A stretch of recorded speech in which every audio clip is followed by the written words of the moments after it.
New audio has surfaced as part of a lawsuit that accuses Sean Diddy Combs of sexual assault. So when I tell these stories, they don't believe. And some of them, I heard, I'm there. Yo, I have Fridays, Saturdays, and Sundays. When I come to work, yo, Gene, this what happened. Yo, Gene, did you hear that? Yo, Gene, da-da-da-da. Potential witnesses have been contacted and notified by federal investigators that they may be called to testify in front of a grand jury.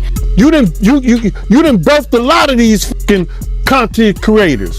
Well, what happens here is that the federal government started a case with him. Apparently the search warrant that had his houses in Miami and LA was pre-planned already. They knew they were going to do that. So You won't believe the scandal brewing. Diddy's world has just been rocked. New footage leaked by the feds is making waves, and it's not looking good for him with a string of legal troubles already haunting. PD, I was the hip-hop cop back then, so I had to assist in arresting him in several instances where there were some crimes committed. What were those arrests for? One was the Club New York shooting, he was with J-Lo at the time, and the other one was the Steve Stout assault that happened with MTV.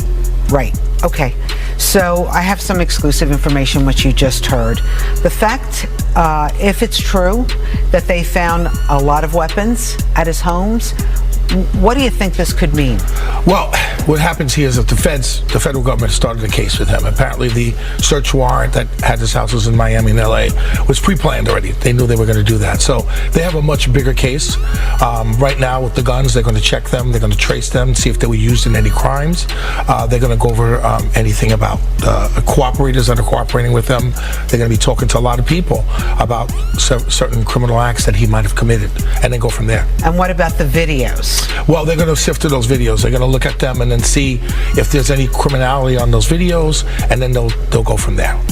So what do you think? I mean, it just seems like the house of cards might fall for Diddy right now. It's not looking that great. Right now, I know that he has high-powered attorneys, and with all these allegations that are coming out against him and against other people, a lot of people are starting to be very nervous about what's going on. When you arrested Diddy back in the day, what kind of interaction did you have with him? More professional. I mean, he knew who I was. I knew who he was. And whenever he got into trouble, it was like I was like his detective. So, you know, I always had to come to the precinct of whatever happened, and then to deal with him, to make sure that everything was good with the detectives there and then everything else going on. We should mention that Diddy has denied any wrongdoing. As of right now, he's saying he had nothing to do with anything. So right now, it's just an investigation. Right. But it seems like all of this came to light after his ex-girlfriend Cassie alleged that she was in a very abusive relationship with him. That accelerated things. I mean, his settlement with her and all the criminal acts that she alleged have happened, and then other people started coming forward, so it's like a house of cards. Yeah, and I think there's several people right now that are alleging that they were in allegedly compromising positions at Diddy's house, being forced to do things that they didn't want to do. There are a lot of things that are coming out right now, and what's going to happen is that the government's going to go through all of these things that they have uncovered, and they're going to see if there's any criminality. If any charges are to be brought, they will bring them later. So let's talk about this, because I'm not like into the weeds of all this. Okay. But apparently TMZ is reporting that Suge Knight, who's in prison right now, right? And he's in prison, yes, he's in jail. For he ran over an individual in Los Angeles and he committed a homicide. Okay, so TMZ is reporting that Suge Knight has said to Diddy right now, your life is in danger. Yes. Okay, what he's probably saying, I can't speak for what he's saying, because of everything that's going on right now, there's probably a lot of people that are upset about what's going on. And then, you know, even yesterday I started seeing things online where people are starting to make threats towards 50, and Diddy is starting to go back. And this is how it starts in hip-hop. It starts right on social media, and then it goes into the streets. It does. You know, you don't hear about that too much. I mean, back in the day, yes, right? There was a lot of that. Back in the days, you had diss records where people would do diss records, and one rapper would talk about the other rapper. Now they go to clubs and places, and this is where they meet, and then there's always collateral damage. Okay, so there's also been talk. I didn't realize like there was this Camp Diddy. We're hearing that Usher, when he was a young man just starting in the business, he went to Diddy's house for an extended period of time. Even Justin Bieber was brought there. I think he was 15 years old. And now we're kind of looking at their interviews that they gave years ago about being at Diddy's house and what transpired. We're looking at it differently. Well, they are, because they were young men at the time. So with all the sex trafficking allegations that are out right now, this is what everybody's looking at. They're looking at the past and the present. So we're hearing that Diddy is not going to be arrested anytime soon. What do you think is going on in the meantime? Well, the government is building their case. Apparently what they're doing is they're going through all the witnesses or cooperators that they have, all the evidence that they've uncovered, and they're going to see if there's any charges that are going to be brought up. But you'll see something happening very soon. This is not over. I was about to say, and the Southern District of New York? And that's one of the most prestigious districts. I just testified in the Eastern District about a month ago, so I know. So you know these guys don't fool around? No, they don't fool around at all. Tarek Parker, thank you so much for being here. The hip-hop cop weighing in this morning on the Diddy investigation. Feds reportedly snacks security camera footage from one of Diddy's properties. And it's not just him vibing in the living room or talking some shady business going down. I can't reveal too much due to legalities, but whispers suggest the video features Diddy in some tense conversations with people definitely not on his holiday card list. Think unwanted guests you rather avoid. And get this, the drama of how the footage surfaced is wild. Apparently some tech expert was checking Diddy's security systems, thanks to all his recent legal woes, and stumbled upon this treasure trove of stretchiness. You might wonder if the footage is legit. Trust me, the feds are, honey, it's not looking good. This footage could be the smoking gun the feds have been hunting for, potentially revealing serious criminal activity that could swap his designer suits for an orange jumpsuit. But here's the kicker. It's not just Diddy who's in hot water. His connections in the industry could drag a whole lot of Hollywood down with him. Now, I know Diddy's faced trouble before and always managed to bounce back, but this feels different. The feds seem to have solid evidence. And I don't know if he said kill her, but I heard the part about the putting in the car, and that's the same that when Kirk Burroughs wouldn't sign over his rights to Bad Boy, his 25%, that he was threatening to do. Kirk was like, yo, y'all nigga put that in the car and drive him around. So I could see him doing that with the putting in the car stuff, but I don't see him killing her for the article and all that, bro. But the putting her in the car, something like that, I could see him saying that to her. So that's something that he told the Kirk Burroughs too, then? Yeah, he told Kirk Burroughs that when he was threatening with them baseball bats. What's the story with that, yo?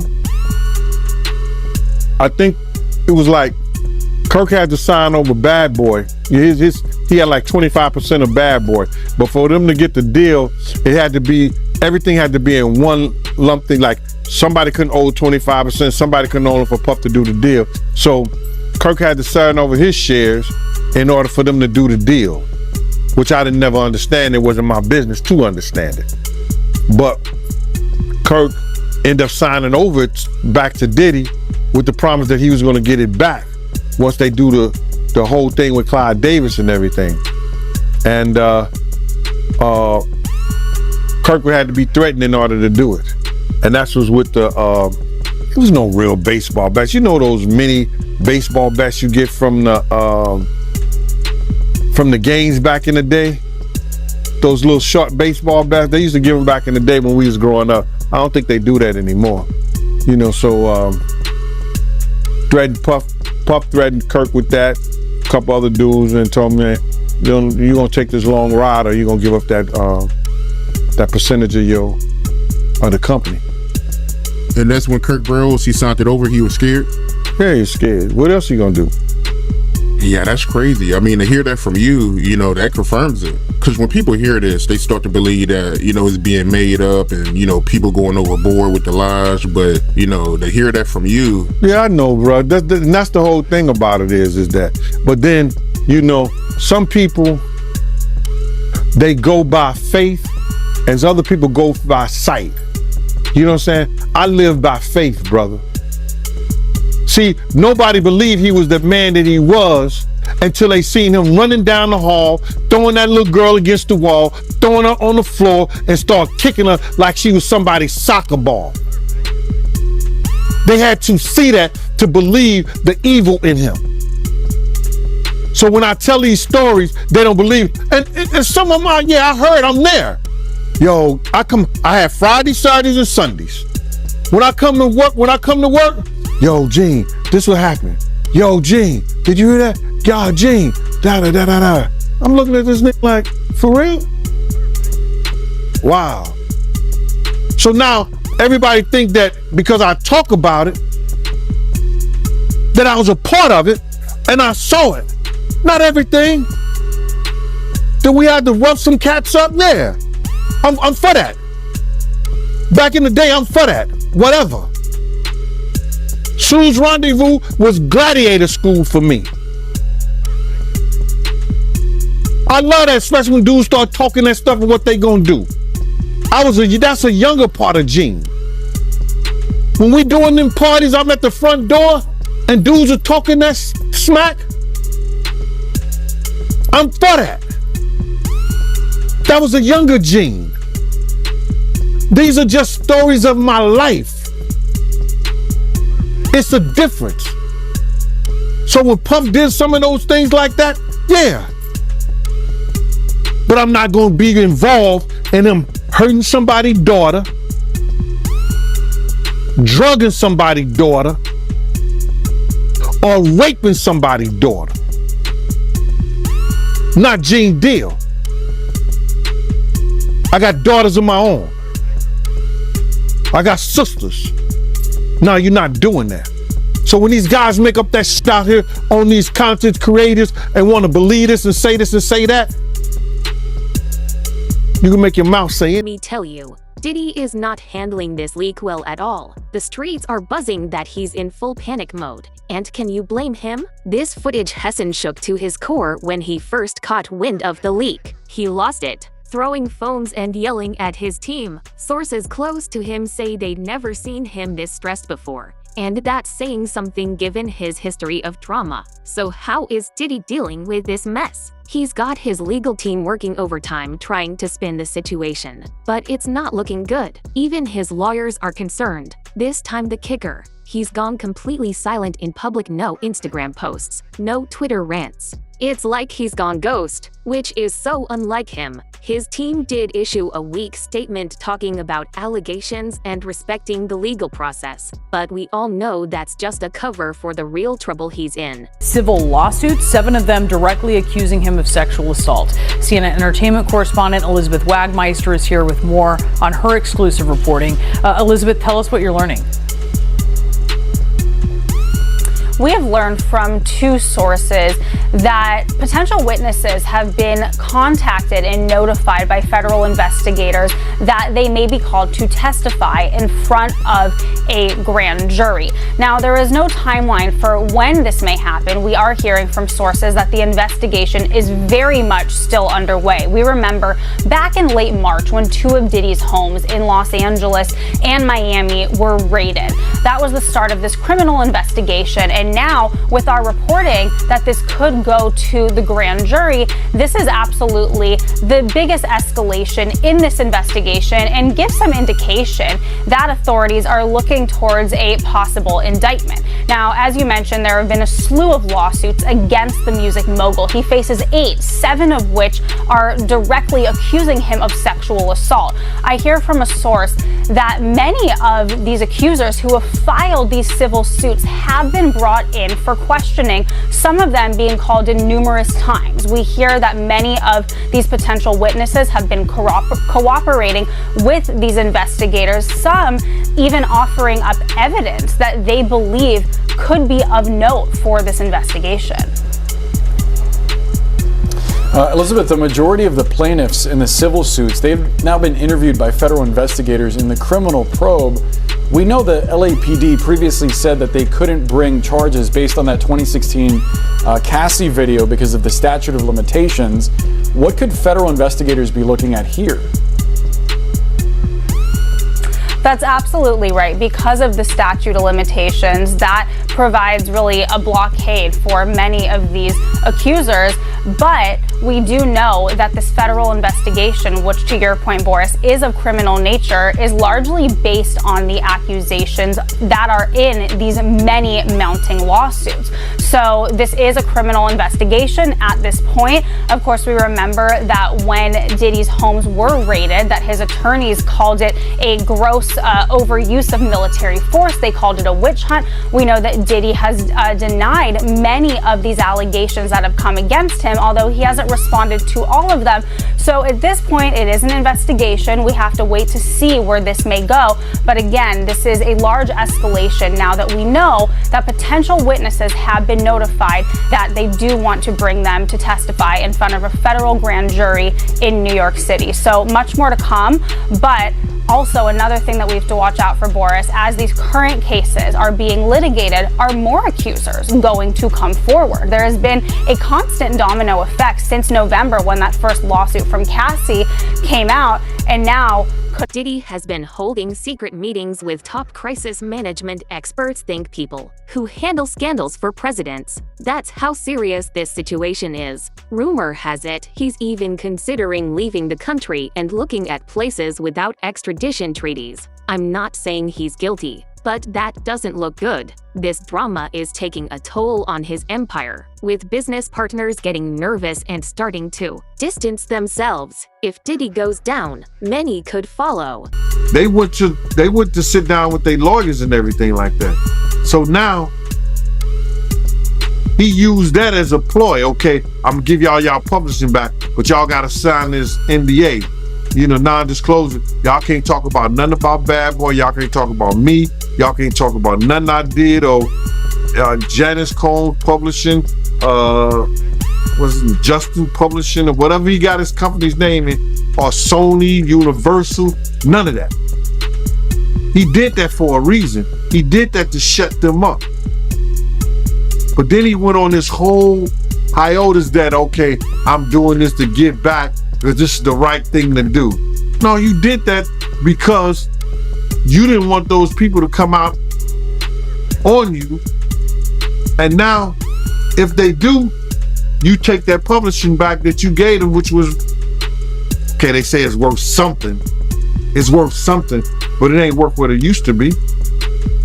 Yeah, she also said in this documentary that, some people are worried that, if Diddy, if he make it through this, he might retaliate and do something to him. I don't care about that. I don't think about that. And I'm never afraid of no man. You understand? And if she said that that's her own opinion, what I do know is this, is that he will never be what he was back when Big was alive and when Mason them and they did that whole Bad Boy for Life tour. He would never be that individual known like that again. And that's fine with me. I don't care if he ever do a day in jail. You understand? That's not for me. But I know for a fact he will never ever be what he once was based on what we know about him now. And I'm fine with that. I mean, for you've been speaking on Diddy since the early 2000s. So, I mean, if he was going to do something to you, he would have been did it. So, I'm sure he ain't going to do nothing to you, so. Well, I wouldn't say that. I wouldn't say that. But my head is always on the swivel. You understand? Every time I step my foot out of my house, I don't take nothing for granted. I don't judge a man by his size. I never have. I never will. I don't judge a man by the color of his skin. You understand? It's a term in the legal field that you could indict a ham sandwich. but the Southern District of New York has a 98.2 conviction rate. All right, for those who don't know, if you got 100 people, only 1.28 or something like that, 1.8, only 1.8 has won against them. So now, what they do, they already got the witnesses, they already got the people, because let me just say something. With the sex trafficking thing, it only takes one witness to convince the jury. One witness. And we know who that witness is going to be. Cassie. She filed a civil suit against him. So it only takes one, in the sex trafficking charge, it only takes one witness. Now we got other people like Jonathan Odie, who was one of the sex workers, that he gave a testimony, or well, he gave some information to some agents that he was working, doing sexual acts with Cassie, cross states, going back and forth, this, that, and the third. So it only takes one witness. So now, the reason they haven't went after him, because there's more to get into. It's more to get into. It's not only the sex trafficking, it's the alleged, the guns, the alleged drugs. And I'm saying alleged because they haven't came out with any